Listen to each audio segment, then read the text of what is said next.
আসসালামু আলাইকুম রহমতুল্লাহ। ওয়ালাইকুম আসসালাম রহমতুল্লাহ ওবরাকাতুহু।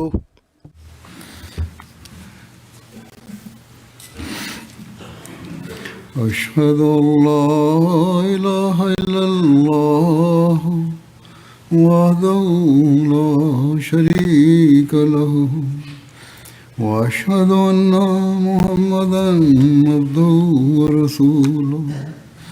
أما بعد فأعوذ بالله من الشيطان الرجيم. بسم الله الرحمن الرحيم.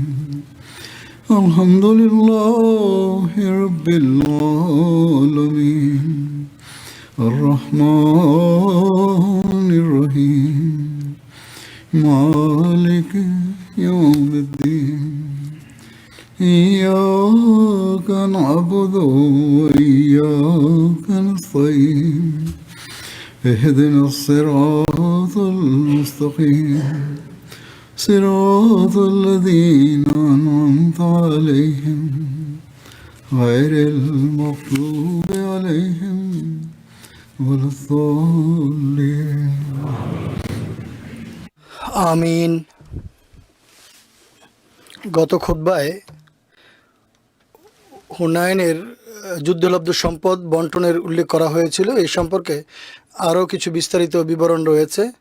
যেমনটি পূর্বে উল্লেখ করা হয়েছে যে মহানবী সাল্লাল্লাহু আলাইহি ওয়াসাল্লাম যখন মালে গনিমত বন্টন করেন তখন মুজাহিদদের তাদের অংশ প্রদান করেছিলেন, কিন্তু যে খুমুস ছিল তা পুরোটাই তিনি মুআল্লিফাতুল কুলুব কুরাইশ নেতাদের মনস্তুষ্টির জন্য এবং আরব নেতাদের মনস্তুষ্টির জন্য তাদের মাঝে বিতরণ করে দেন। কাউকে 100টি, কাউকে 50টি উট দেন। এত ব্যাপক সম্পদ মানুষকে দেন যে আনসারের কোনো কোনো যুবক এটি উপলব্ধি করেছেন, এতে কষ্ট পেয়েছেন এবং তারা মনে করেন যে নিজেদের সেবা এবং মহানবী সাল্লাল্লাহু আলাইহি ওয়াসাল্লামের প্রতি ভালোবাসার কারণে তারা বেশি অধিকার রাখতেন। তাই তারা বলতে আরম্ভ করেন যে ইয়াকফিরুল্লাহ সাল্লাল্লাহু আলাইহি ওয়াসাল্লাম ইউতি কুরাইশান ওয়া ইয়াদুনা ওয়া সুয়ুফুনা তাকতুরু মিন দিমাইহিম, কে আল্লাহ মহানবী সাল্লাল্লাহু আলাইহি ওয়াসাল্লামকে ক্ষমা করে দাও, তাকে ক্ষমা করে দাও। তিনি কুরাইশদেরকে দান করছেন আর আমাদেরকে উপেক্ষা করছেন, এই ধারণা তাদের হৃদয়ে জাগে। অথচ বলছেন যে আমাদের তরবারির মধ্যে শত্রুদের রক্ত ঝরে পড়ছে আমাদের তরবারি থেকে। কেউ কেউ একথাও বলেছে যে যখন কঠিন পরিস্থিতি এবং অসহনীয় পরিস্থিতি দেখা দেয় তখন আমাদের ডাকা হয় আর মালে গনিমত দেওয়া হচ্ছে অন্যদেরকে। এ বিষয়ে যখন মহানবী সাল্লাল্লাহু আলাইহি ওয়াসাল্লাম অবহিত হন তখন তিনি আনসারের নেতা হযরত সাদ বিন ওবাদা রাদিয়াল্লাহু তাআলা আনহুকে ডাকেন।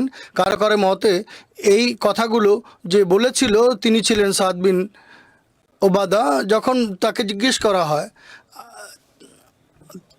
সাদ, এ সম্পর্কে আমি যে মালে গনিমত বন্টন করছি এই সম্পর্কে তোমার মতামত কি? তিনি বলেন, হে আল্লাহ রসুল, আমি আমার জাতিরই একজন সদস্য, তাই এ কথাগুলো, এ বিষয়টি আমার উপরেও প্রভাব ফেলতে পারে। তখন মহানবী বলেন, সকল আনসারকে এক জায়গায় সমবেত করো। সুতরাং সবাই এক তাঁবুতে একত্রিত হয়। এর মধ্যে কিছু মুহাজিরও যোগদান করেন। মহানবী সাল্লাল্লাহু আলাইহি ওয়াসাল্লাম বলেন, আমি শুধুমাত্র আনসারকে ডেকেছি, আর মুহাজিরকে তিনি সেই তাঁবু থেকে বাইরে বের করে দেন। মহানবী সাল্লাল্লাহু আলাইহি ওয়াসাল্লাম আনসারকে সম্বোধন করে বলেন, হে আনসারের দল, যে কথা তোমাদের পক্ষ থেকে আমার কানে পৌঁছেছে তা কি? মহানবী সাল্লাল্লাহু আলাইহি ওয়াসাল্লাম আনসারের যারা নেতৃস্থানীয় তাদেরকে জিজ্ঞেস করেন। তারা উত্তরে বলে, হে আল্লাহ রসুল সাল্লাল্লাহু আলাইহি ওয়াসাল্লাম, আমাদের মধ্যে থেকে যারা বুদ্ধিমান বিচক্ষণ তারা কেউ এমন কথা বলেনি। কিছু আবেগপ্রবণ যুবক বলেছে, আল্লাহ মহানবী সাল্লাল্লাহু আলাইহি ওয়াসাল্লামকে ক্ষমা করুন, তিনি কুরাইশদেরকে দান করছেন আর আমরা তার দান থেকে বঞ্চিত হচ্ছি, অথচ আমাদের তরবারি থেকে এখনও শত্রুর রক্ত ঝরে পড়ছে। মহানবী সাল্লাল্লাহু আলাইহি ওয়াসাল্লাম আনসারের প্রতি তার যে অনুগ্রহ এবং এহসান তার উল্লেখ করে আনসারকে সম্বোধন করে বলেন, হে আনসার, আমি যখন তোমাদের সঙ্গে মিলিত হয়েছিলাম তখন আমি তোমাদেরকে এই অবস্থায় পাইনি, শোচনীয় অবস্থায় পাইনি। এরপর আল্লাহ আমার মাধ্যমে তোমাদেরকে হেদায়েত দিয়েছেন। তোমরা বিক্ষিপ্ত বিচ্ছিন্ন জাতি ছিলে, আল্লাহ আমার মাধ্যমে তোমাদের মাঝে ভালোবাসা এবং পারস্পরিক সৌহার্দ্য সম্প্রীতি সৃষ্টি করেছেন, এবং তোমরা অভাবী ছিলে এবং মুখাপেক্ষী ছিলেন। আল্লাহ তোমাদেরকে আমার মাধ্যমে ধনী এবং সম্পদশালী করে দিয়েছেন।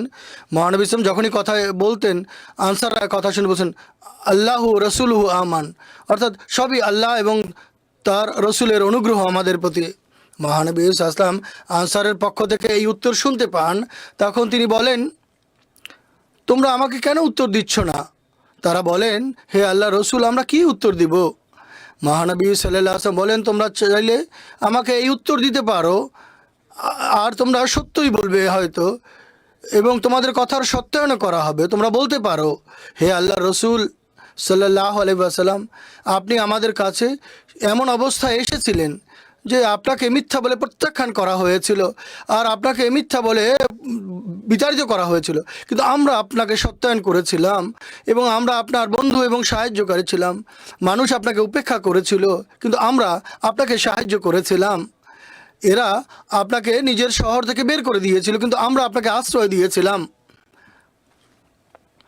আর আপনি আপনি দুঃখিত ছিলেন, আমরা আপনার দুঃখ বেদনা দূর করেছি। মহানবী সাল্লাল্লাহু আলাইহি ওয়াসাল্লাম এর কথা শুনে কোনো আনসারই উত্তর দেয়নি। তারা সবাই মাথা নত করে রাখে। তারা তার কথা মনোযোগ দিয়ে শুনছিল এবং লজ্জিত হচ্ছিল। মহানবী সাল্লাল্লাহু আলাইহি ওয়াসাল্লাম আনসারকে বলেন, আমি কেন কুরাইশের সাথে এই ব্যবহার করেছি? তিনি বলেন, তোমরা পূর্বেই ইসলাম গ্রহণ করেছিলে এবং ইসলাম এবং ঈমান তোমাদের হৃদয়ে বিস্তার লাভ করেছে, কিন্তু কুরাইশের অনেক মানুষ মক্কা বিজয়ের সময় নতুন নতুন মুসলমান হয়েছিল। বরং তাদের অগণিত মানুষ এমন ছিল যে তারা ইসলাম সম্পর্কে জানেই না। তাই তোমরা যারা পুরনো ইসলামের অনুসারী, তোমাদের তুলনায় তাদের মুসলমান হওয়া এবং তারা অনেক বেশি ইসলামের কাছ থেকে মুখাপেক্ষী ছিল, যাতে ইসলামের শিক্ষা তাদের হৃদয়ে বিস্তার লাভ করে। আর কুরাইশরা এই জন্য এই পুরস্কারের মুখাপেক্ষী ছিল, কেননা অনেকগুলো যুদ্ধে তাদের অনেক সম্পদ নষ্ট হয়েছে। তাই আমার উদ্দেশ্য এবং লক্ষ্য ছিল তাদের যেন মনস্তুষ্টি আমি করি, তাদের মনোরঞ্জনের ব্যবস্থা করি, और ये আর তারা যেন পুরোপুরি ইসলামের গণ্ডীভুক্ত হয়ে যায়, ইসলামের শিক্ষায় শিক্ষিত হয়। এরপর মহানবী বলেন, তোমরা কি এটি পছন্দ করবে না যে মানুষ ছাগল, ভেড়া এবং উট নিয়ে নিজেদের বাড়িতে ফিরে যাবে, আর তোমরা আল্লাহ রসুলকে নিজেদের সাথে করে নিয়ে যাবে? আল্লাহর কসম, যে ব্যক্তিকে তোমরা নিয়ে যাচ্ছ তা ওই তুলনায় অনেক উত্তম যা তারা নিয়ে যাচ্ছে, ওই লোকেরা নিয়ে যাচ্ছে। মহানবী সাল্লাল্লাহু আলাইহি ওয়াসাল্লাম বলেন, মানুষ যদি একটি উপত্যকা এবং ঘাটিতে অবস্থান করে, আর আনসাররা যদি কোনো ঘাটি এবং উপত্যকায় চলে, তাহলে আমিও আনসারদের সঙ্গে যাওয়াই পছন্দ করব, কেননা আমি আনসারদের দলভুক্ত হব। কিন্তু আমার বাহ্যিক আবরণ, তিনি বলেন, মানুষ আমাদের ওই লোকেরা আমার বাহ্যিক আবরণ, আর আনসার হচ্ছে আমার ভিতরের পোশাক। এরপর মহানবী সাল্লাল্লাহু আলাইহি ওয়াসাল্লাম বলেন, হে আনসার, আমার পরে তোমরা তোমাদের উপর অন্যদেরকে অগ্রাধিকার দিতে দেখবে। তোমরা ধৈর্য ধারণ করো, এমনকি তোমরা হাউজে কাউসারে তোমাদের সাথে আমার দেখা হবে, অর্থাৎ কিয়ামত দিবসে, অর্থাৎ আমি তোমাদের সঙ্গে সেখানে সাক্ষাৎ করব। মহানবী সাল্লাল্লাহু আলাইহি ওয়াসাল্লাম আনসারের জন্য দোয়া করে বলেন, হে আল্লাহ, আনসারের প্রতি দয়া করো, আনসারের সন্তানদের প্রতি রহম করো, আনসারের ভবিষ্যৎ প্রজন্মের প্রতি দয়া করো। মহানবী সাল্লাল্লাহু আলাইহি ওয়াসাল্লাম যখন এই বক্তব্য দিচ্ছিলেন, আর আনসাররা তার বক্তব্য শুনে কাঁদছিলেন, এমনকি তাদের দাড়ি তাদের চোখের অশ্রুতে সিক্ত হচ্ছিল, এবং তারা এই কথাই বলছিলেন বারবার, আমরা মহানবী সাল্লাল্লাহু আলাইহি ওয়াসাল্লামের এই যে বন্টন এবং নিজেদের ভাগে যা এসেছে তাতে আমরা সন্তুষ্ট, মন প্রাণ দিয়ে তাতে সন্তুষ্ট। তাদের এই কথা খুবই গুরুত্বপূর্ণ। মহানবী সাল্লাল্লাহু আলাইহি ওয়াসাল্লামের সম্পদ বন্টনের কারণে আনসারের যুবকরা অপছন্দ করেছিল, কিন্তু সবাই এটি করেনি। খোদা এবং তার রসুল সাল্লাল্লাহু আলাইহি ওয়াসাল্লামকে এমনভাবে অসন্তুষ্ট করার মতো কথা ছিল যে কেয়ামত পর্যন্ত আনসাররা এই জন্য লজ্জিত ছিল, লজ্জাবোধ করত। হজরত মুসলিম মাউদ রাদিয়াল্লাহু তাআলা আনহু এই ঘটনাটি উল্লেখ করে বলেন যে হজরত রসুল পাক সাল্লাল্লাহু আলাইহি ওয়াসাল্লাম যখন মক্কা বিজয় করেন তখন মক্কার লোকেরা তার কাছে আসে। তারা পরিপূর্ণরূপে তখনও ইসলাম সম্পর্কে জানতে পারেনি, মুসলমান হয়ে গিয়েছিল। এরপর এক যুদ্ধে মুসলমানদের হাতে কিছু সম্পদ এসেছিল, হুনাইনের যুদ্ধে। মহানবী সাল্লাল্লাহু আলাইহি ওয়াসাল্লাম সেই সম্পদ মক্কাবাসীদের মাঝে বিতরণ করে দেন। কিন্তু এক আনসারি যুবকরা কোনো বৈক্ষেপে বলে আমাদের তরবারি থেকে রক্ত ঝরে পড়ছে, আর মহানবী সাল্লাল্লাহু আলাইহি ওয়াসাল্লাম ধন সম্পদ তার আত্মীয় স্বজনকে দিচ্ছে। মহানবী সাল্লাল্লাহু আলাইহি ওয়াসাল্লাম এটি যখন জানতে পারেন তখন তিনি জ্যেষ্ঠ সাহাবীদের ডাকেন এবং জিজ্ঞেস করেন এমন কথা আমি তোমাদের পক্ষ থেকে শুনতে পেয়েছি। আনসাররা মহানবীর প্রশ্ন শুনে কাঁদতে আরম্ভ করে এবং বলে কোনো দুর্ভাগ্য হয়তো বলে থাকবে। মহানবী বলেন হে আনসার, তোমরা বলতে পারো যে আমরা মুহাম্মদ সাল্লাল্লাহু আলাইহি ওয়াসাল্লামকে তখন আশ্রয় দিয়েছিলাম যখন কেউ তাকে আশ্রয় দিচ্ছিল না এবং তার শহরবাসীরা তাকে বহিষ্কার করেছিল। এরপর যখন তিনি বিজয় লাভ করেন তখন তিনি এই সম্পদ তার আত্মীয় স্বজনের মাঝে বিতরণ করে দেন। একথা শুনে আনসাররা চিৎকার করতে থাকে, কাঁদতে আরম্ভ করে এবং বলেন হে আল্লাহ রসুল, আমরা এমন কথা বলবো না। এরপর মহানবী বলেন তোমরা এই কথাটি অন্যভাবে বলতে পারো, আর সে বিষয়টি হচ্ছে যে ব্যক্তিকে খোদা সকল বিশ্বের হেদায়েতের জন্য আবির্ভূত করেছেন তিনি মক্কার বাসিন্দা ছিলেন, কিন্তু খোদা তাকে মদিনায় নিয়ে এসেছিলেন। এরপর খোদা তাআলা তার শক্তি এবং সাহায্য দ্বারা তাকে দিয়ে মক্কা বিজয় করান। তখন মক্কাবাসীদের ধারণা ছিল যে তাদের ধন সম্পদ তারা লাভ করবে বা তিনি লাভ করবেন। মক্কাবাসীরা ভেড়া ছাগল নিয়ে যায় আর মদিনাবাসীরা খোদার রসুলকে নিয়ে মদিনায় পৌঁছে যান। এরপর তিনি বলেন নিঃসন্দেহে এটি এক নির্বোধের মুখ থেকে বেরিয়েছিল, কিন্তু এ কারণে এখন তোমরা এই জগতের রাজত্ব তোমরা লাভ করতে পারবে না। তোমরা তোমাদের সেবার প্রতিদান হাউজে কাউসারে লাভ করবে, অর্থাৎ কিয়ামত দিবসে। দেখো ইতিহাস বলছে যে 13 শতাব্দী পার হয়ে গেছে এবং চতুর্দশ শতাব্দী পার হয়ে গেছে, এখন তো পার হয়ে গেছে। এ সময় প্রত্যেক জাতি ইসলামের সম্পদ লাভ করেছে, কিন্তু কোনো আনসারই এখন পর্যন্ত বাদশাহ হতে পারেনি। অতএব কোনো সময় এক ব্যক্তির কথা পুরো জাতির জন্য ক্ষতির কারণ হতে পারে।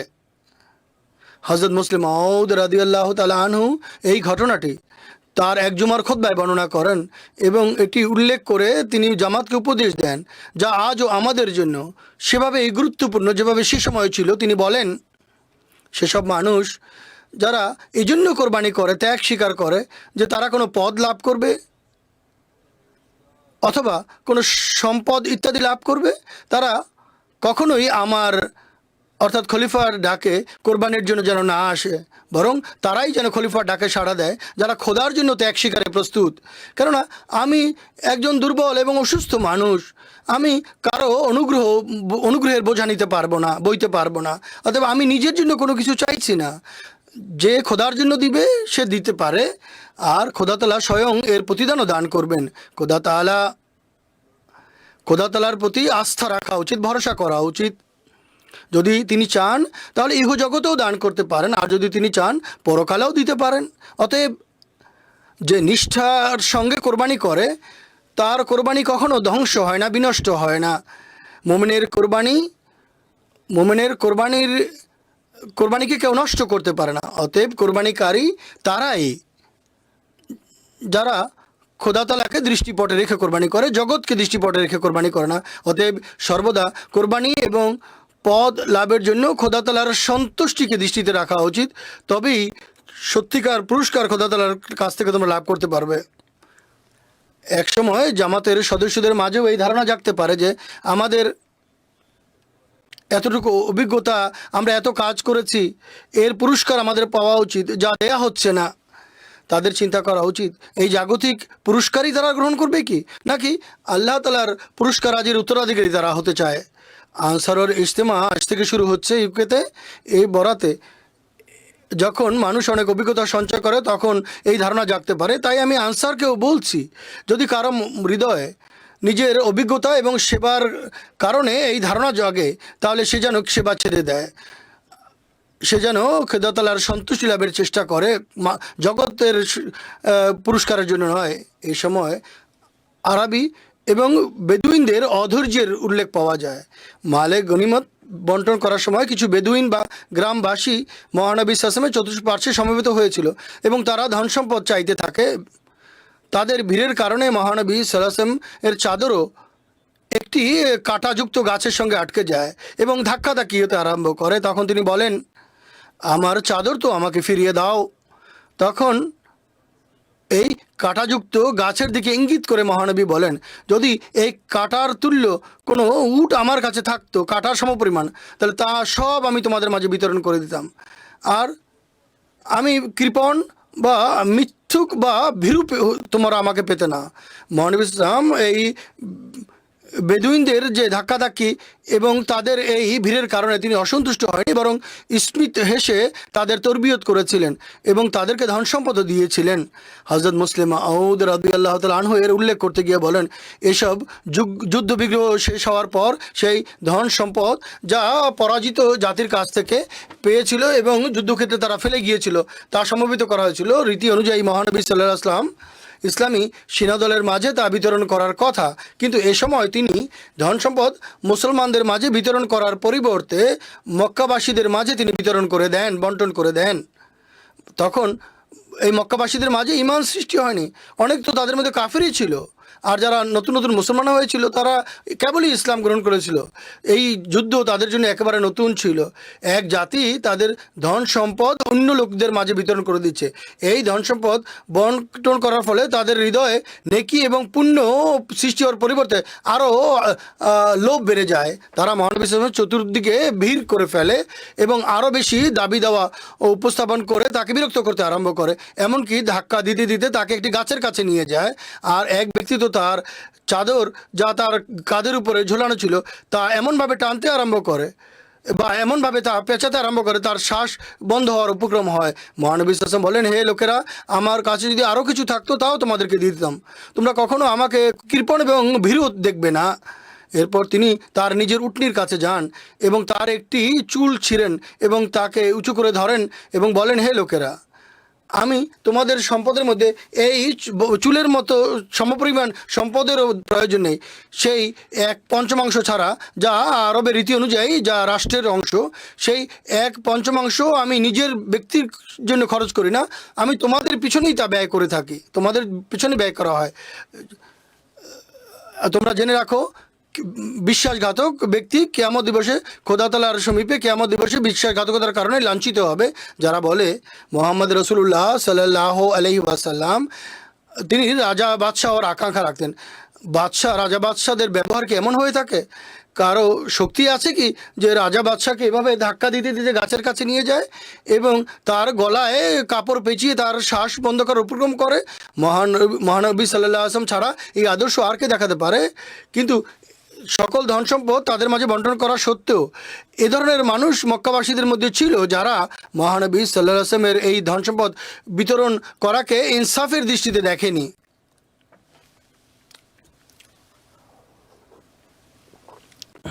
মহানবী সাল্লাল্লাহু আলাইহি ওয়াসাল্লামের ধন সম্পদ বিতরণ করা সম্পর্কে কি রীতি ছিল? এর 1/5 তিনি পৃথক করে রাখতেন, যা মহানবী সাল্লাল্লাহু আলাইহি ওয়াসাল্লাম রাষ্ট্রের প্রয়োজনে খরচ করতেন বা ব্যয় করতেন, আর বাকি সম্পদ তিনি যুদ্ধে যারা অংশগ্রহণ করতেন তাদেরকে দিতেন। যারা পায়ে হেঁটে যুদ্ধ যেত বা অশ্বার হয়েছিল তাদের মাঝে পৃথক পৃথক হিসাবে বন্টন করা হতো। কিন্তু যখন আপত্তি করা হয় আনসারের পক্ষ থেকে যে আমাদেরকে মহানবী সাল্লাল্লাহু আলাইহি ওয়াসাল্লাম এই যুদ্ধলব্ধ সম্পদ থেকে কিছু দেয়নি, মক্কাবাসীদের দিয়ে দিল, তখন প্রশ্ন ওঠে, মহানবী সাল্লাল্লাহু আলাইহি ওয়াসাল্লাম যুদ্ধে অংশগ্রহণকারীদেরকে মালে গনিমত থেকে কিছু দেননি নাকি তাদেরকে তাদের অংশ দিয়ে বাকি অংশ মক্কাবাসীদের দিয়েছিলেন? যা হোক, আমাদের যে গবেষক টিম আছে তাদের মতে তারা বলছেন যে আমরা নির্ভরযোগ্য গ্রন্থাদি দেখেছি ইতিহাসের এবং কোনো গ্রন্থেই সুস্পষ্টভাবে এর উত্তর দেয়া হয়নি। যা হোক, ইতিহাস এবং জীবনচরিত্রের গ্রন্থাদি অধ্যয়নের ফলে এটি জানা যায় যে মহানবী সাল্লাল্লাহু আলাইহি ওয়াসাল্লাম সকল যুদ্ধে অংশগ্রহণকারীকে তাদের অংশ দিয়েছিলেন। প্রত্যেককে 4টি উট বা 40টি ছাগল দেয়া হয়েছিল। এরপর অশ্বারোহীদেরকে তাদের প্রাপ্য অংশ দিয়েছিলেন এবং এই ইঙ্গিতও পাওয়া যায় যে মহানবী সাল্লাল্লাহু আলাইহি ওয়াসাল্লাম খুমস থেকে মানুষের মক্কাবাসীদের মনস্তুষ্টির জন্য তাদেরকে দান করেছিলেন। কিন্তু এটিও এই সম্ভাবনাও রয়েছে যে মহানবী ইসলাম এই মালে গনিমত থেকে কাউকে কিছুই দেননি, অর্থাৎ সাধারণ রীতি অনুসারে এই সম্পদ যুদ্ধে অংশগ্রহণকারীদের মাঝে বিতরণ করা হয়নি, বরং এই পুরো সম্পদ মক্কাবাসীদের মাঝে তাদের মনস্তুষ্টির জন্য বিতরণ করে দিয়েছিলেন। ইতিহাস এবং জীবনচরিত্রের বিভিন্ন গ্রন্থে এর সত্যায়ন পাওয়া যায়। হযরত মুসলিম মাউদ রাদিয়াল্লাহু তাআলা আনহুর একটি উদ্ধৃতি থেকেও এইটি পাওয়া যায়, যেমনটি তিনি বলেছেন যে যুদ্ধ বিগ্রহ শেষ হওয়ার পর সেই ধন সম্পদ যা শত্রুদের বন্দীদের জরিমানা এবং যুদ্ধক্ষেত্রে প্রাপ্ত হয়েছিল তা মহানবী সাসাম ইসলামী সৈন্যদের মাঝে বিতরণ করার কথা, কিন্তু এবার তিনি মুসলমান সৈন্যদের মাঝে বিতরণ করার পরিবর্তে মক্কা এবং মক্কার আশেপাশের বাসিন্দাদের মাঝে বিতরণ করে দিয়েছিলেন তাদের মনস্তুষ্টির জন্য।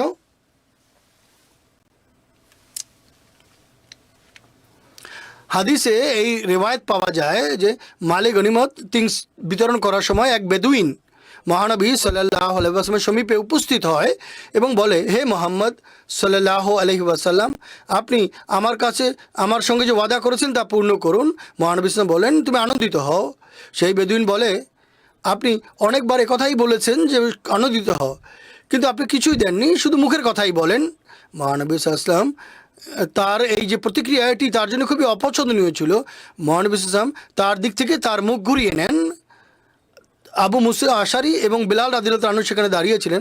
তাদের দিকে মুখ ফিরিয়ে মহানবী সাল্লাল্লাহু আলাইহি ওয়াসাল্লাম বলেন, সে তো সুসংবাদ গ্রহণ করতে অস্বীকার করছে, তোমরা সুসংবাদ গ্রহণ করো।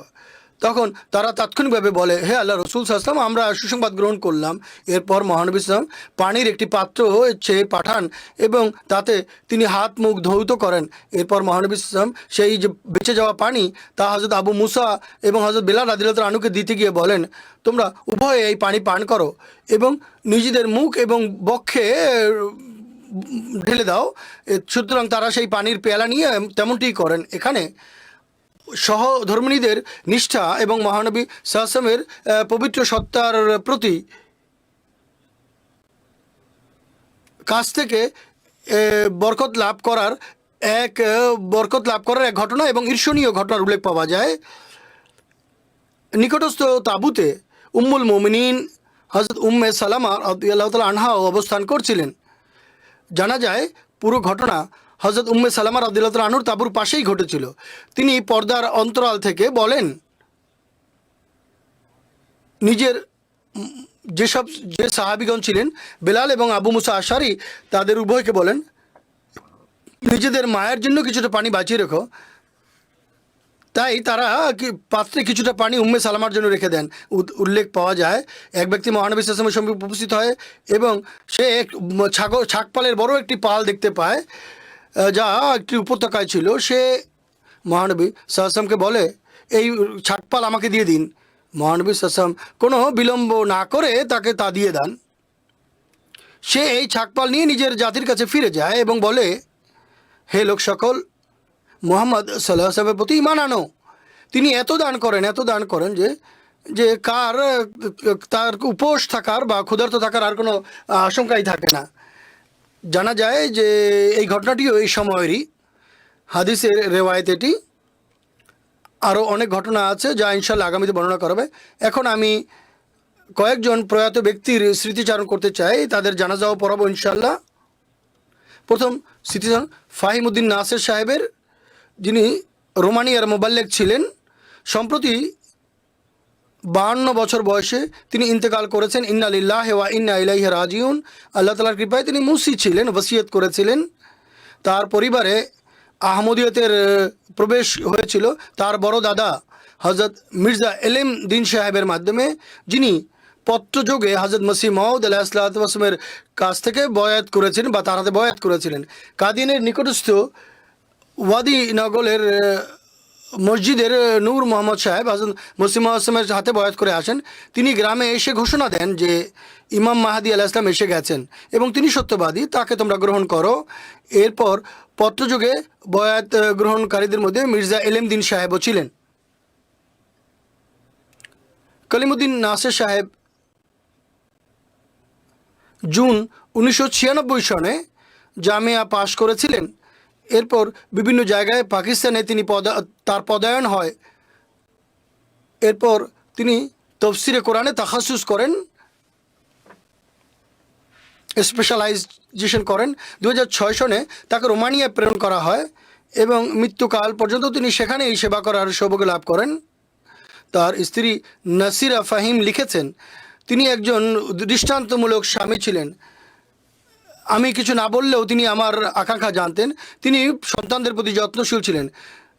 জীবনের একটি বিশেষ উল্লেখযোগ্য দিক হলো খোদা তাআলার সঙ্গে দৃঢ় সম্পর্ক, ইবাদত, দোয়া, ধৈর্য, সৎ সাহস, প্রজ্ঞা, সহ্য এবং ধর্ম সেবার প্রেরণা এবং আগ্রহ এবং নিজের দায়িত্ব পালন করার চেতনা এবং নির্ধারিত সময়ে সব কাজ সম্পাদনের দায়িত্ব।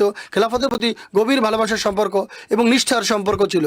সকল ব্যক্তিগত এবং জামাতি কাজের পূর্বে যুগ খলিফার সমীপে তিনি চিঠি লিখতেন এবং তার কাছ থেকে নির্দেশনা লাভ করতেন এবং জামাতের সদস্য এবং সন্তানদেরকে সবসময় নিজের আদর্শের মাধ্যমে তরবিয়ত করতেন। খুব সুন্দরভাবে তিনি মানুষকে বুঝাতে পারতেন। নিজের নির্ধারিত সময় নামাজ পড়তেন, তাহাজ্জুদ পড়তেন, এটি তার চিরায়ত অভ্যাস ছিল। অসুস্থতার সময় তিনি নিয়মিত তাহাজ্জুদ পড়েছেন এবং যখন চরমভাবে রোগাক্রান্ত হন, তিনি ক্যান্সার আক্রান্ত হয়েছিলেন, তার কথা বলাও কঠিন ছিল। তিনি ইঙ্গিতে বলতেন, চিঠি কাগজ আনো, লেখেন। ইবাদত এবং খোদা তাআলার সমীপে দোয়া সকল কঠিন পরিস্থিতি এবং সবসময় করতে থাকবে। নিজ স্ত্রী সন্তানদের এই নসিহত করেন যে যা কিছুই হোক না কেন খোদার দ্বার কখনো ছাড়বে না। সর্বদা এই নসিহত করেছেন যে খোদার কাছেই চাইবে, খোদা তাআলার সাথে জীবন্ত সম্পর্ক গড়ো, তার সাথেই বন্ধুত্বর সম্পর্ক গড়ো, তিনি কখনো তোমাদের পরিত্যাগ করবেন না। তবলিগ এবং জামাতের পরিচয় তুলে ধরার সুযোগ কখনো হাতছাড়া করতেন না। নিজের সাথে জামাতের পরিচিতি সম্পর্কিত লিফলেট রাখতেন, হাসপাতালে ডাক্তারের কাছে গেলে তাকেও তবলিগ করতেন। আর এই বিষয়ে খুবই কৃতজ্ঞতা জ্ঞাপন করতেন যে আমি ডাক্তারদের তবলিগ করার সুযোগ পেয়েছি। সর্বদা তার চেহারায় হাসি লেগে থাকতো।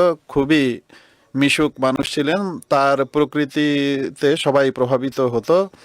তার মৃত্যুর কথা শুনে মিশন হাউসের আশেপাশে যারা থাকে রোমানিয়ান প্রতিবেশী, তারা সবাই খুবই সমবেদনা প্রকাশ করেছে। অসুস্থতার সময়ও তিনি নিজ দায়িত্ব পালন করে গেছেন। এমনকি মৃত্যুর 2 দিন পূর্বে যখন শরীর অত্যন্ত দুর্বল হয়ে গিয়েছিল, শ্বাস নেওয়া কষ্টকর হয়ে গিয়েছিল, খাবার খেতে পারছিল না, তখনও জামাতের চিঠি লেখা এবং কোনো আর্জেন্ট ইমেইলের উত্তর দিতে থাকেন বা দিয়েছেন। তার ইচ্ছা ছিল রোমানিয়ায় যেন জামাত সুপ্রতিষ্ঠিত হয়ে যায়, আর দেশের পরিস্থিতিকে দৃষ্টিপটে রেখে সর্বোচ্চ চেষ্টা করতেন যেন অবস্থা অনুযায়ী ব্যবস্থা নেওয়া যায়। আর সবসময় তবলিগের চেষ্টা করতেন। রোমানিয়ান ভাষায় কোরআন শরীফের অনুবাদ সম্পন্ন করতে চেয়েছিলেন। 1.5 পারার অনুবাদ সম্পন্ন হয়ে গিয়েছিল, কিন্তু অন্যান্য ব্যস্ততার কারণে এই কাজ আর আগায়নি। অনুরূপভাবে মুসলিম আল ইসলামের বই পুস্তকের অনুবাদের কাজও করছিলেন। বিভিন্ন বিভাগের সাথে সম্পর্কিত লোকাল রোমানিয়ান লোকদের সাথে যখনই তার সাক্ষাৎ হতো, আর তিনি তখন রোমানিয়ানরা এটাই বলতো যে তার ভাষা খুবই মার্জিত এবং ভদ্র, যা সাধারণত বিশ্ববিদ্যালয়ে যারা পড়াশোনা করায় বা শিক্ষকতা করে তাদের ভাষা যেমনটি হয়ে থাকে। স্থানীয় ভাষা যারা বলে তারা বলেছে যে তার ভাষা খুবই উন্নত মানের ছিল, ভাষা জ্ঞান। তার মাতা সফিয়া বেগম সাহেবা লিখেছেন যে মরহুমের নানা এবং নানি উভয়ে হজরত মসিহ মাউদ ইসলামের সাহাবী ছিলেন। মুরব্বী সাহেব উন্নত চরিত্রের অধিকারী ছিলেন, সবাই এই কথা উল্লেখ করেছে। ধৈর্য এবং জামাতের সেবার বৈশিষ্ট্য তার মাঝে অনন্য ছিল। খুবই আনুগত্যশীল পুত্র ছিল। তার পিতা স্বপ্ন দেখেছিলেন তার জন্মের পূর্বে যে তিনি একটি শিশুকে উঠিয়েছেন এবং দেখছেন যে তার কপালে চাঁদ এবং সূর্য অঙ্কিত আছে। সে যখন মুরব্বী হয় তখন আমরা বুঝতে পারি যে ইনশাআল্লাহ তাআলা সে অবশ্যই একদিন উজ্জ্বল আভা ছড়াবে। 2006-এ তিনি রোমানিয়া গিয়েছিলেন। রোমানিয়ার প্রথম মুবাল্লিগ ছিলেন। আর ভাষাও তিনি শিখেছেন এবং খুবই উন্নত মানের ভাষা জ্ঞান অর্জন করেছেন এবং সেখান থেকে গ্রাজুয়েশন ডিগ্রি অর্জন করেছেন। জামাতের জন্য খুবই কাজ করেছেন, জামাত প্রতিষ্ঠিত করেছেন, মিশন হাউস প্রতিষ্ঠা করেছেন। আর ততক্ষণ শান্তিতে বসতেন না যতক্ষণ দিনের কাজ দিনে শেষ না হতো। তার ভাই রফিউদ্দিন সাহেব লিখেছেন যে মেট্রিকের পর নিজেই কাউকে না বলেই জামিয়ায় চলে যান এবং তার ওয়াকফের দায়িত্ব অত্যন্ত উত্তমভাবে এবং সুচারুরূপে পালন করেছেন। ছুটিও নিতেন না কখনো। একবার ছুটি নিয়েছেন যখন তার ছোট মার মৃত্যু হয়েছে। তার পুত্র মির্জা লবিদ বলেছেন, মেডিকেল কলেজে ভর্তি হয়ে খুবই কাঠিন্যের সম্মুখীন হতে হয়। আমার চিন্তা ছিল যে এই শিক্ষা সম্পন্ন করতে পারবো কিনা। প্রতিদিন ফোন করে আমাকে সাহস যোগাতেন, দরুদ শরীফ পড়া, তাহাজ্জুদ পড়া এবং দোয়া করার নসিহত করতেন, পরিশ্রম করার নসিহত করতেন। আর এইভাবে আমাকে খুবই সাহস জুগিয়েছেন। তার অন্য পুত্র দানেশ বলেন যে যে ব্যক্তি তার সাথে একবার সাক্ষাৎ করেছে তার মৃত্যুর সংবাদ শুনে কেঁদে ফেলেন এবং বলেন যে খুবই স্নেহশীল মানুষ ছিলেন। লেটনিয়ার মুবাল্লেগ সাহেব লিখেছেন, খুবই চরিত্রবান এবং তার বিনয় এবং সরলতা সবার উপর প্রভাব ফেলতো। তার চেহারায় সর্বদা হাসি লেগে থাকতো। তার দেশ রোমানিয়াতে কিছু অন্য দেশের ছাত্ররা শিক্ষা গ্রহণের জন্য অবস্থান করছিল। সেই ছাত্রদের সাথেও খুবই স্নেহপূর্ণ আচরণ করতেন। তসবির জাবেদ মেডিকেল কলেজের ছাত্র ছিলেন, এখন ডাক্তার হয়েছেন। তিনি লিখেছেন যে ছাত্রদের আধ্যাত্মিক তরবিয়তের জন্য ট্রেন বা বাসে কয়েক ঘন্টা সফর করে ইউনিভার্সিটি এবং কলেজ ইত্যাদিতে আসতেন, যেখানে আমোদি ছাত্ররা পড়াশোনা করতো। জামাতের পয়সা বাঁচানোর প্রতি খুবই খেয়াল রাখতেন। এমনকি বিভিন্ন জিনিস একত্রিত করে নিজেই এই ডায়েস বানিয়ে নিয়েছিলেন যেন জামাতের টাকা বেঁচে যায় বা জামাতের পয়সা খরচ না হয়। অত্যন্ত অসুস্থতা সত্ত্বেও শেষ মুহূর্ত পর্যন্ত তিনি নামাজের ব্যবস্থা করেছেন। খুবই সরল মনা মানুষ ছিলেন আর বিনয়ী মানুষ ছিলেন। সন্তানদেরও সর্বদা ভদ্রতা এবং বিনয় শেখানোর চেষ্টা করেছেন। রোমানিয়া থেকে আজিজম রোমান, স্নেহের রোমান সাহেব লিখেছেন যে পরীক্ষা পাশ করা আমার জন্য মনে হচ্ছিল যে কঠিন হবে। মুরব্বী সাহেব আমাকে সাহায্য করতেন যে চিন্তা করো না,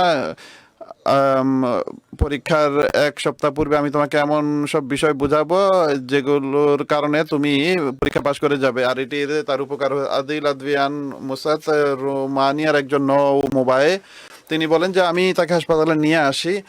পরের দিন একটি জামাতি কাজে তিনি আমার সাহায্য চান, যার জন্য কাছের শহরে আসতে হয়েছিল।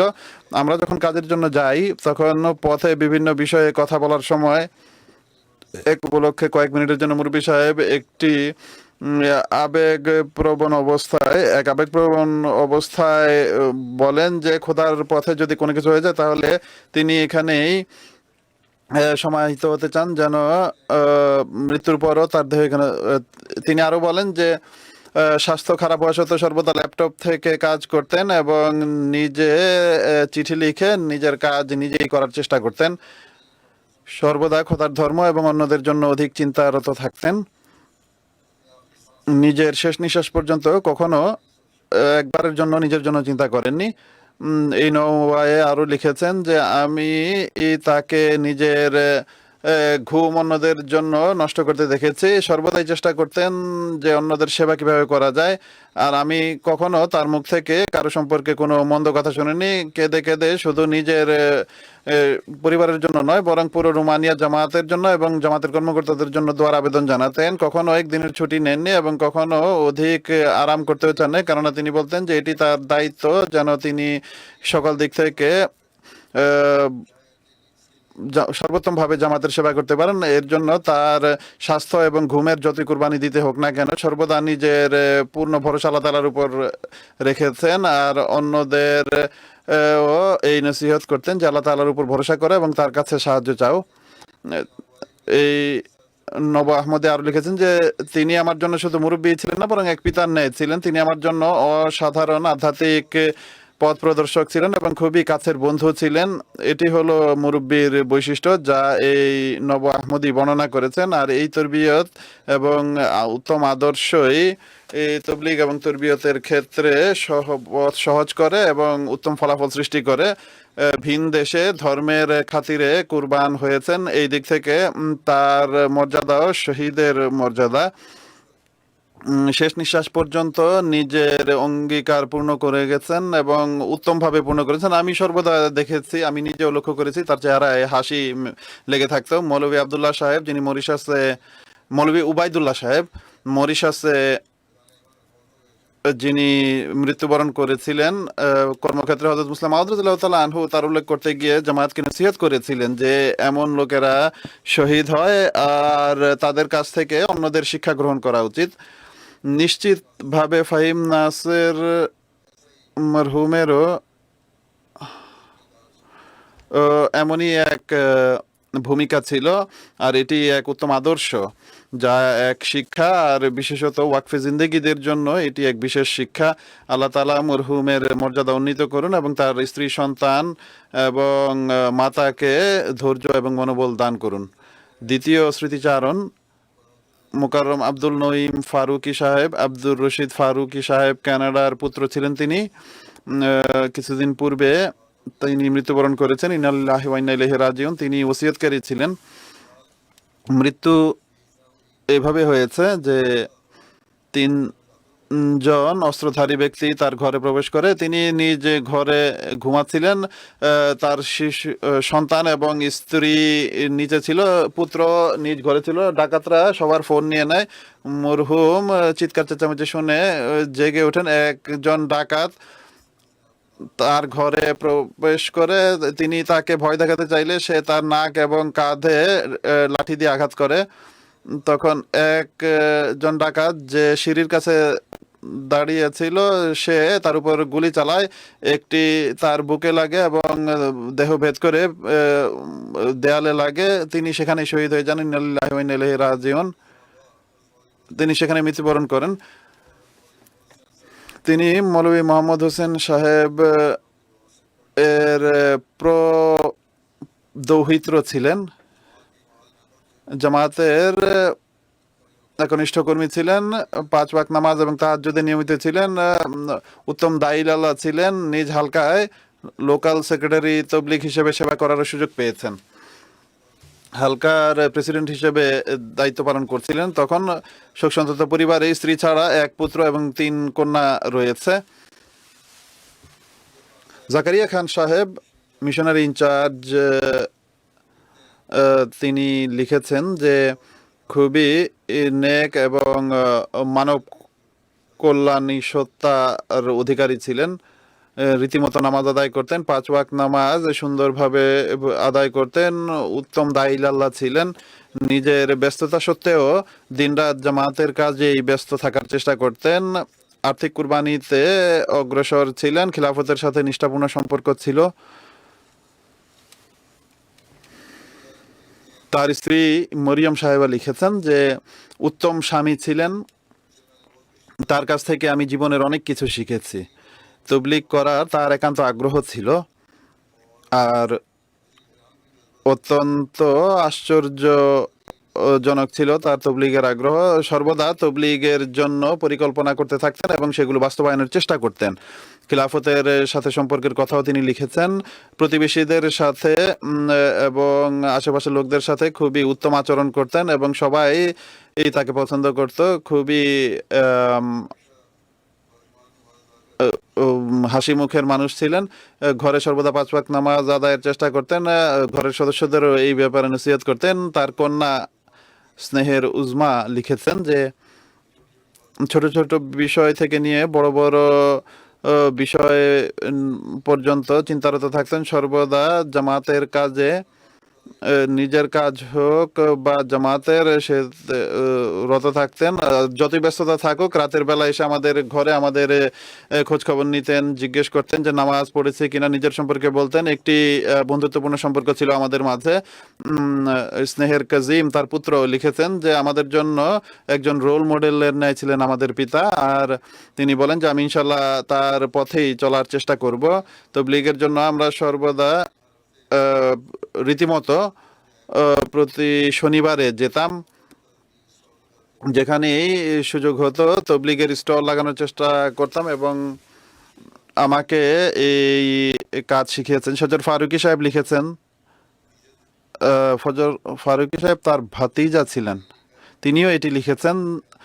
এসব বৈশিষ্ট্য লিখেছেন। খুবই পরিষ্কার মনের মানুষ ও উন্নত ব্যক্তিত্বের অধিকারী এবং আমির হিসেবেও তিনি সেবা করার সুযোগ পেয়েছেন।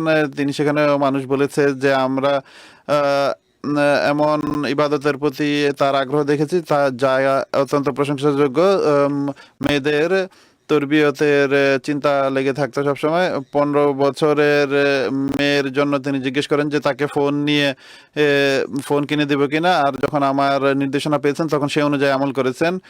খুব প্রতিটি জিনিস খুবই সূক্ষ্মভাবে প্রত্যক্ষ করতেন। লাজিমি চাঁদা এবং অন্যান্য আর্থিক তাহরিকে অগ্রসর ছিলেন। তার মাতা লিখেছেন যে আমার সন্তান জামাতের জন্য নিবেদিত প্রাণ ছিল, খিলাফতের প্রতি একান্ত ভালোবাসা রাখতো, ছোট বড় সবার সাথে ভালোবাসাপূর্ণ আচরণ করতো, তবলিগের একান্ত আগ্রহ ছিল, প্রতি শনিবারই তবলিগের উদ্দেশ্যে যেত, তাহাজ্জুদ গুজার এবং অন্যদের সাহায্যকারী ছিল।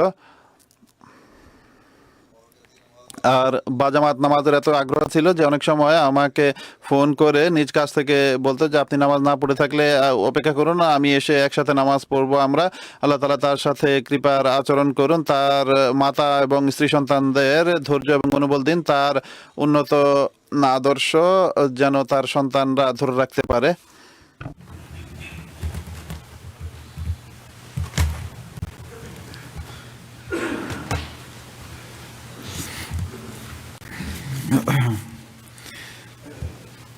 الحمد